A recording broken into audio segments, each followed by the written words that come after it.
হ্যাঁ অত ঢুকে যাবে। হ্যালো,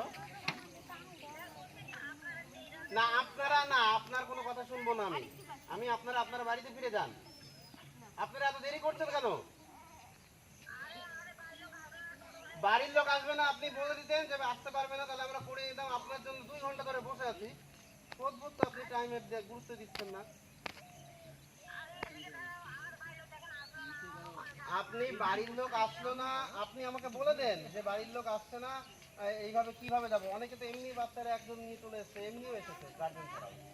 আপনার তো বলতে হবে তো, একটা বাচ্চার জন্য দেখুন তো এইভাবে অসুবিধা না।